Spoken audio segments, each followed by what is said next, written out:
Ooh, those are bright lights. Good morning, everyone. Thank you so much, Kelly, for the kind introduction, and thank you so much to the City Parks Alliance for having me here today.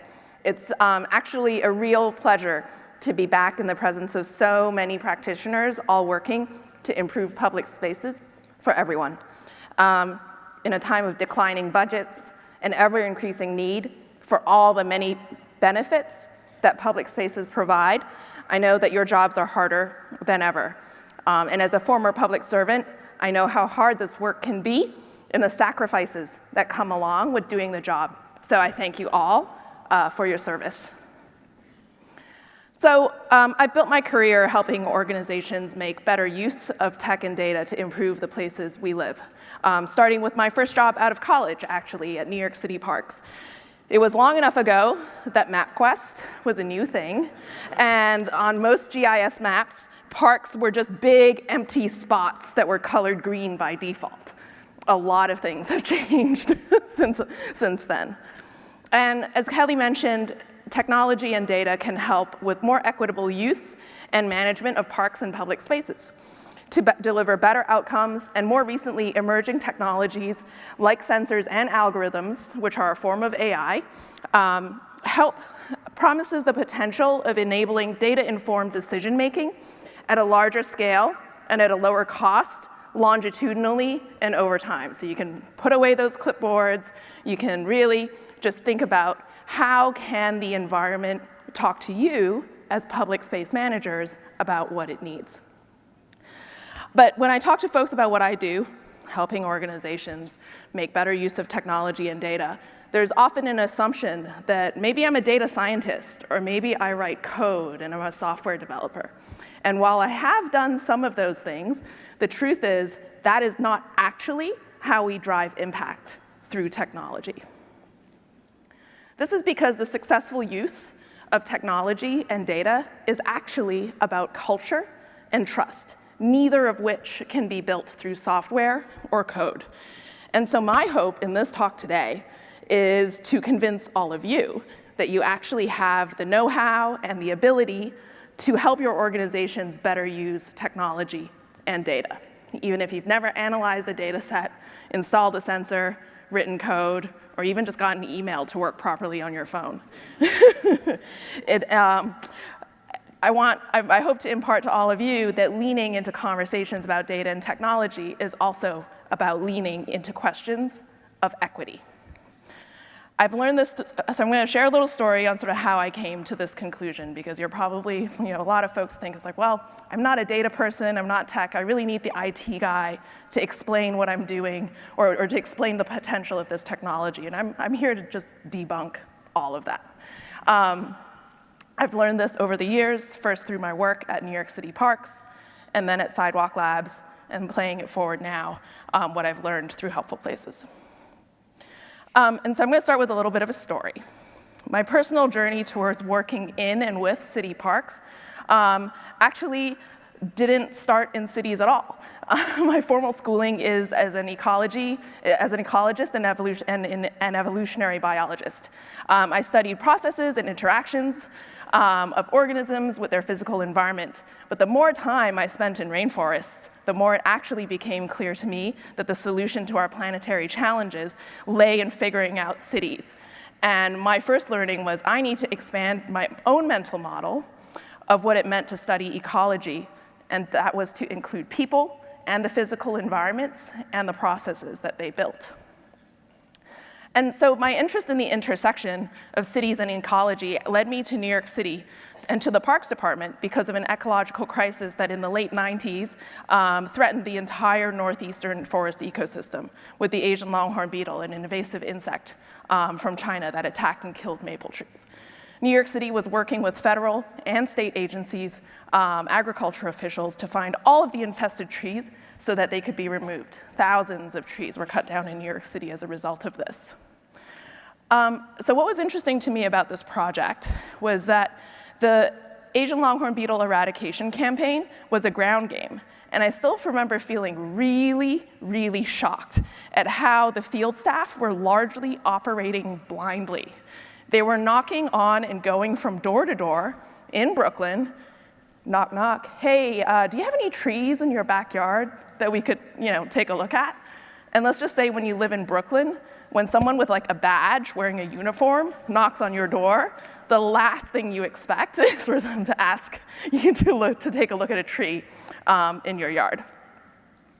And so this was really sort of an epiphany for me. The officers were agriculturalists. They've never had to operate in an urban context before. They were used to working with farmers, and they did not have a sense of what data could help them do their job in a city, even though there was a GIS-based map, property owner records, a basic tree inventory that could be accessed. Essentially, these beetle inspectors did not have the right nervous system in place to help them use the available data to target their efforts. And so it was really the first time that I realized that our collective ability to leverage data and technology was far less about the data itself or about the bits and moving the bits and bytes around through code, but it was really about having the culture that enables us to use it. Being able to truly leverage data to improve parks and public spaces was about rewiring organizations to be able to use these new inputs. That is, to build a new nervous system from technology and data. Note all the evolutionary metaphors that I like to put into there. And so what about trust? Let's talk a little bit about street trees. New York City's street trees inventories have always been historically based on, writing down the address of the building that was closest to the tree. But that actually made the data unusable for most people. When you turn the data into a map, the map didn't actually reflect what you saw as you walked down the street. New York City had a long tradition of working with tree volunteers and residents, first established in 1995, of working with members of the public to better understand their street tree population. And for the street tree census in 2015, the last one that I worked on, there was a really challenging dual mandate. Engage the public at scale and make an asset management quality GIS-based map of trees. Luckily for parks, we didn't actually have to figure this out. 2 local civic technologists had developed a prototype called TreeKit that solved the problem. They got their start after they actually foiled our street tree data from us, because this was before open data existed, and saw how hard it was to use. And they got to work creating a better way to collect data that they wanted to use to be able to manage their urban forest. The problem was their method for mapping street trees very, very accurately was based on the use of a measuring wheel, a centuries-old tool which pretty much broke the mental model of every urban forester on staff on how to collect urban forest data. The urban foresters are like, oh, well, you heads up digitize the trees, you just pop them on the map, you just know where they are. So TreeKit had to work phenomenally hard to gain parks' trust that this was a method that could work for the New York City street tree census.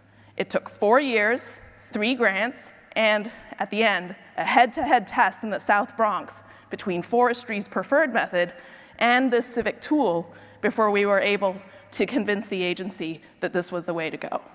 And the end result is the New York City street tree map, which you can still go online and take a look at today.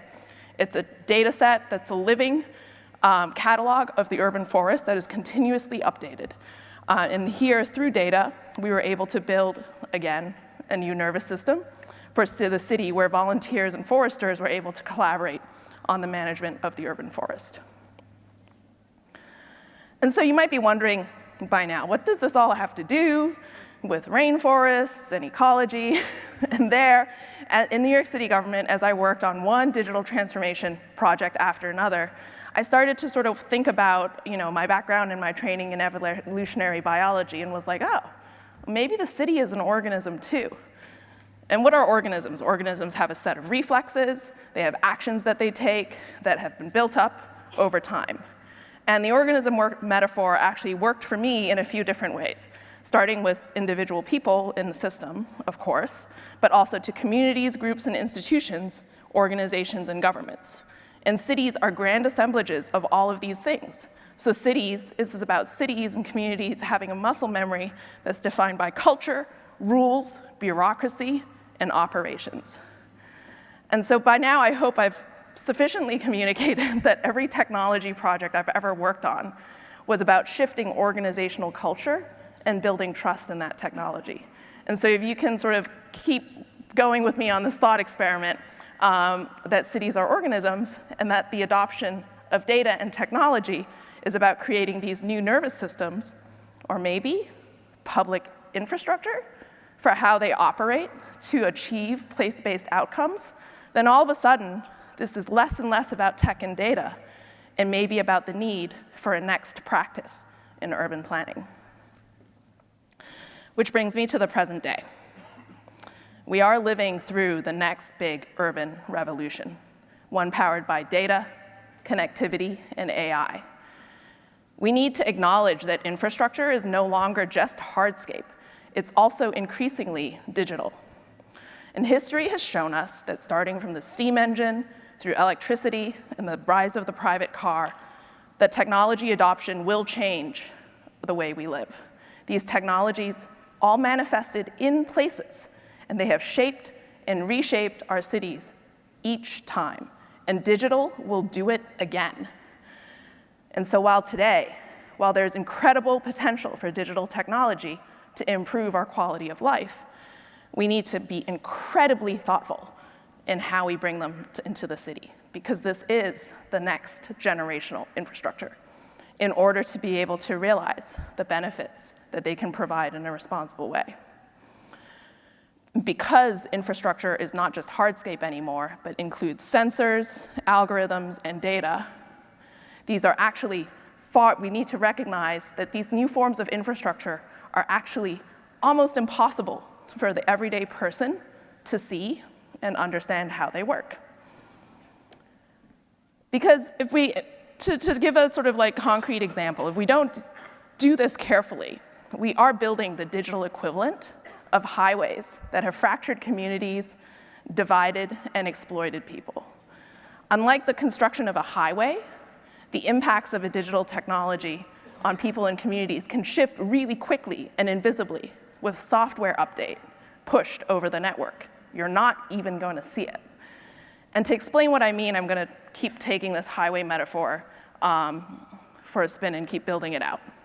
So let's talk about highways. They're a form of infrastructure that prioritizes cars over people and active modes of transportation. Probably not a ton of people who are big fans of these things. And with digital AI now, though, it no longer takes pouring concrete to prioritize cars over people. All it takes is for that traffic camera that's monitoring the road in the intersection to be coded to keep that traffic light green the minute there's a sign of congestion. There's no way for a regular person to see that decision is being made, that is what is being optimized for. All they know is that it sure seems like they have to wait a really, really long time to cross the street. And the irony, of course, is that I actually believe that sensors and AI have so much potential to advance equitable outcomes. Consider 311 data. 311 was heralded when it was first implemented in the Bloomberg administration as a great equalizer, a way to essentially level the playing field so that any constituent could access city services. The promise was such that cities everywhere started to use 311 data as a way to support how they decided to distribute public resources and services. And on the surface, this seems like a really good thing. But the reality is actually quite different. And it's actually because of this that multiple research studies have shown that 311 data is heavily biased, largely reflecting the needs of white, wealthier residents, that I became more and more interested in the potential of big data to inform public space management. The hope was that that data could be objective, universal, and complete. But however, in the pursuit of more equitable outcomes, issues then start to arise around privacy, transparency, and agency. And so my first real awareness of the challenges involved in big data actually started in 2016 when I was still at New York City Parks. Mitchell will remember this, when we wanted to pilot some people counting benches in a Highbridge Park in Manhattan. And here I show some of the headlines that we were dealing with and managing at the time as we were embarking on this pilot to use technology to better understand park utilization. And that was when it started to become clear to me that the adoption of digital technology is actually a change management process that also has to include the public. Because communities have always engaged in discussions of how their public spaces should work. But it's just that now, that conversation necessarily has to extend to the technology that is increasingly embedded in those places. And increasingly, that public conversation is really focused on how that technology is really creepy instead of on the potential benefits it can bring. And so this is the challenge that's before us. We know these technologies could enable better public services, that they're key to making meaningful progress on the UN Sustainable Development Goals. It is also these very same technologies that can be used as forms of surveillance, and if not used carefully, can encode and automate bias and discrimination, in spite of the desire to use them for public benefit. So every technology can be used to benefit public spaces, and the same technology can also has the potential to cause harm to the very people we seek to serve. I'm going to go through some examples. Cell phone data has the potential to provide really comprehensive, granular data on park usage. At the same time, that same data could put people at risk by revealing their home or work locations. Public Wi-Fi can provide an amenity that not everyone has access to, but can also be used to target people for advertising and other monetization schemes without their full consent, or put their communications and sensitive data at risk through insecure connections. Cameras can help stretched security teams manage large areas for problems, but at the same time can also make some people feel really vulnerable and actually reluctant to gather in these shared spaces. Think about how parks have been the sort of hotbeds of protest, most recently in the news. What if these spaces were heavily surveilled? How does the use of cameras and these sort of sensing systems maybe actually tamp people's sense of comfort in using these spaces to speak out for democracy? Cameras are also very easily adapted for other uses without people being able to understand or know what is being collected or for what purpose. There's cameras all over this hotel. We don't really know who's on the other end, but we trust that it's being used for the right thing. And so for all of these reasons, when it comes to technology in public spaces, I believe that people need ways to participate in decision-making about the use of public space tech. There's a need to actively involve communities in the deployment and governance of these technologies so that these trade-offs can actually be discussed. And of course, the question comes, well, how? You're talking to a bunch of public space practitioners. We're not technologists. And I'm like, no, no, no. Really, you have a role. How might there be replicable processes that actually help local governments and organizations have the information they need to first internally align and then answer these public questions about these technologies? And so here I show for you an example of a sign from City of Seattle, pulled it off the website. We have these precedents to borrow from, like the use of signage to communicate the changes that are coming to a location.